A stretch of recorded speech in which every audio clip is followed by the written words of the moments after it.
the latest on David Johnson's wrist injury, quarterback setting records in Cleveland, and a possible team name change in the AFC South.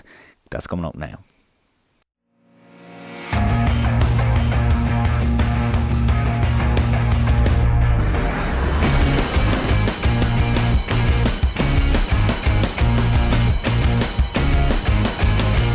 Welcome to One Super Bowl Way, home to me, your host Mark Hogan, on this Monday 11th of September 2017. Week 1 of the regular season is almost in the books and we have plenty of drama, loads of injuries, loads of surprises and even some records to talk about, so I'm really looking forward to the show. But before we get to all that, I suppose my own takeaways from this week, first of all starting in the NFC, I guess the big game there with the Seahawks and the Packers. Really impressed with a Packers team that took on a Seahawks defense that defense is known for doing wonders. The Packers came out under Dom Capers, who really has done a fantastic job this offseason. They took on one of the league's best quarterbacks in Russell Wilson, only gave up 225 total yards of offense. I thought it was an absolute wonder how the Packers came out and dominated so much so that it looked like it was going to be going in 0-0 at the half, except for that Blair Walsh field goal. And I suppose it was just the way they dominated from the very get-go. Out of the first 5 Seahawks possessions, it was 4 3-and-outs, which you don't really see happening too often. I suppose Thomas Rawls was out. They didn't really have a running back, but to keep such an offense to only that number of yards, I suppose Mike Daniels he's going to break out huge this year. He had 1.5 sacks and a fumble. I thought he was huge. And it was just, you didn't think that was going to really happen to Wilson, but again, I wouldn't be too worried about the Seahawks. They sometimes do struggle at the start of the season, or not even struggle. They sometimes don't get off to a winning start, and they're going to come back strong. And although the Packers weren't perfect, I'm not saying they are. I thought just that defense to match up with the offense, I suppose Green Bay are going to be doing Green Bay things this year. Another note from that, the Martellus penalty on KJ Wright after KJ Wright tackled Aaron Rodgers legally. I suppose Aaron Rodgers was going for that third down. He was trying to make the first down. He rushed forward. He didn't dive. It was legal, and Martellus Bennett just shoved him over. Looking after his quarterback, really like that, especially from the new guy coming from New England. So really like that, and I think the Packers are going to be one to fear going forward. Moving on from that, staying kind of in the NFC West with the Rams, thought Jared Goff was absolutely fantastic yesterday. Straight away you see why Jeff Fisher was gotten rid of. Sean McVay, I'm reading Bruce Arians' book at the moment, The Quarterback Whisperer. You might almost want to give him a chapter on that, because he did wonders with Kirk Cousins, and now in one regular season game you can almost see how he's going to take the potential of Jared Goff that was always there, but we didn't see it at all last season. To say that now we can be looking forward to Jared Goff getting quick, confident passes. Okay, he was against the Colts, who don't have the best defense. They're after giving Jared Goff some weapons there.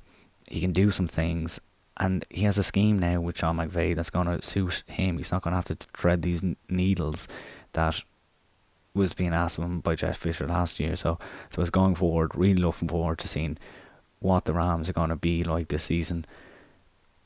You never know with the Rams. It could be a flash in the pan, especially against that Colts team that isn't really up to much right now. That defense isn't going to be up to anything all season, but I hope Jared Goff can stay playing at this level. Just because he does have the potential number 1 overall pick that was absolutely wasted last year with Jeff Fisher. I'm glad the Rams did decide to move on from him, and Sean McVay is paying dividend already. Finally, my last takeaway from the weekend before we move on to other things, really cool seeing TJ Watt with the Steelers. He recorded 2 sacks, an interception and 7 tackles against Deshaun Kaiser, who I didn't think looked necessarily bad. I think there's going to be, the future is finally bright for the Browns to say that they have a quarterback that has some bit of potential. So look forward to seeing what the Browns can do with him, and I'm sure we'll be talking about him in future weeks. So there's some takeaways. Moving on to some other news though, we'll hit up some injuries straight away. First of all, starting with David Johnson, did his wrist yesterday, trying to bring back Arizona into that game. Really mixed reports straight off the bat. Some people were saying that it would be could be no time missed at all. Ian Rappaport came out yesterday and said it might be no time missed at all. That's been gotten rid of today. Bruce Arians, the head coach, came out and said it's more like a TJ Logan injury. The prognosis is something similar to TJ Logan's. 12 weeks, be a huge loss for the Cardinals. Their offense really stems around David Johnson. Carson Palmer was not looking good yesterday in that 35-23 loss to the Lions. So without him, you'd wonder what the Cardinals are going to be up to. Another running back that we lost over the weekend, Danny Woodhead, out indefinitely for the time being. He tore his ACL this time last year, but he went on to sign an 8.8 million 3-year deal with the Ravens, who thought he was going to come back. He was going to come back from injury. That hasn't been the case. He's after doing his hamstring over the weekend. Just the Ravens had huge hopes for Danny Woodhead. They thought he'd bring back that whole dynamic that they used to have with Joe Flacco and Ray Rice. So it's not good for the Ravens. They lost 20-0. They went on to lose 20-0 away to the Bengals. So Danny Woodhead, they're going to want him back quickly. We heard about Kevin White over the weekend as well. He's on IR after a shoulder injury. The same injury Dante Moncrief the same injury as Dante Moncrief had last year. So it could be a 5-week turnaround if he can avoid surgery, which would be huge because the Bears really need him, even though he dipped off the last couple of years.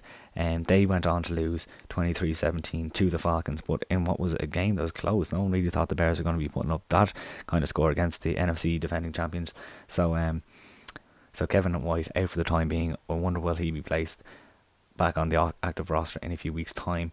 Reuben Foster, next injury, did a high ankle sprain. He's going to be out roughly 2 to 4 weeks. I suppose with a guy that needs his movement, you're not going to rush him back. It's too bad because you really did want a look at Reuben Foster.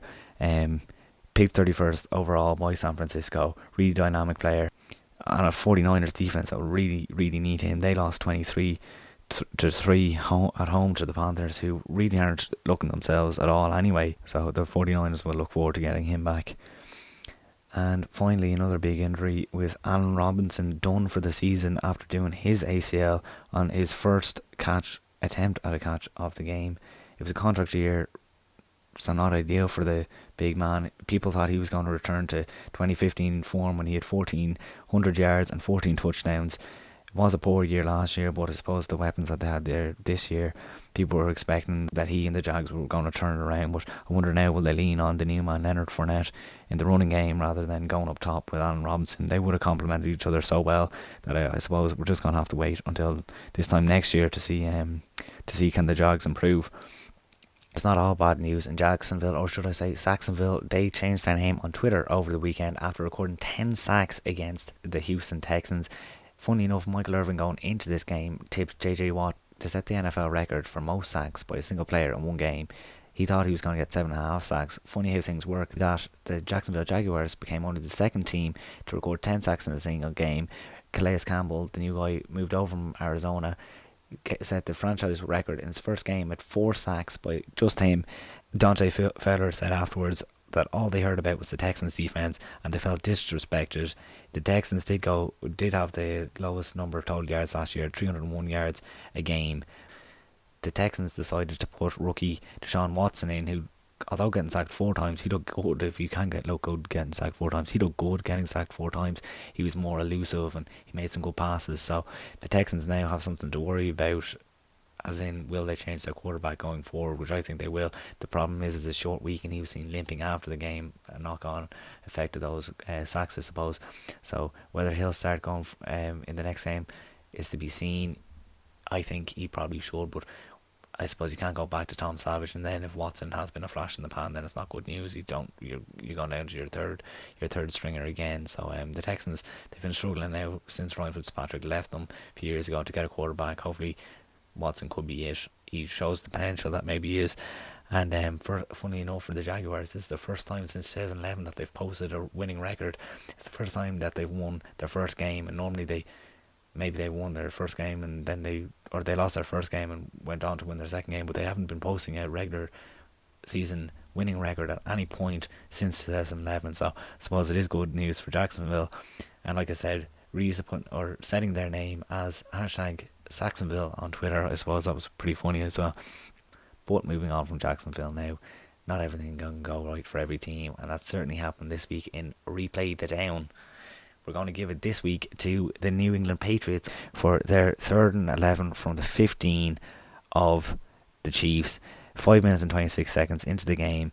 What I didn't like about this play, I suppose, was just the Patriots had the momentum at the time. They were after picking up the fumble by Kareem Hunt, who we're going to talk about later. He fumbled with his first pass, with his first touch, I should say, in his rookie career. He fumbles at the 32. The Patriots work it up to the 15. They actually score a TD that's brought back because Gronk hadn't secured the ball. So it's brought back. A 3-11 turns into a 3-6 with the penalty added on. Suddenly that 3-6 becomes 4th and inches, and Tom Brady runs to the line. The referees actually did stop the play because they wanted to check had the Patriots crossed the line. But regardless of that, the Patriots were going for this 4th and 1 anyway. I suppose Tom Brady is 91%, as a 91% record of getting 3rd and 4th downs that are third and 1 and 4th and 1. Tom Brady is 91% of converting them. The Patriots themselves are 71% success rate in converting a 4th down in 2016. So this was a Patriots thing, but I suppose I thought they got a bit carried away doing it in this game against the Chiefs.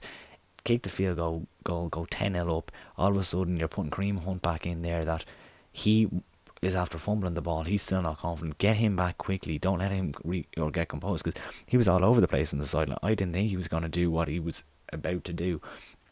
Eric Berry, though, he gets the stop.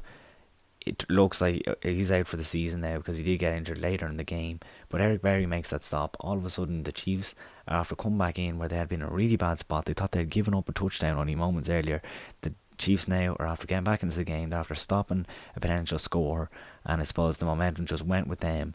And the Patriots, they didn't immediately look out of the swords, but they did soon after it started going down the drain. Take the field goal. It's there for the taking. You're 10-0 up. You keep dominating, then the touchdown would have come anyway. That's why that was this week's replay them down. Don't do it again. Replay it and kick the field goal. But moving on from that, few records were set in the NFL this week. Some really interesting ones, I thought. We're going to talk about Kareem Hunt, though. We're just talking about the Chiefs. Kareem Hunt, 246 total yards, the most of any debut in the NFL by a rookie.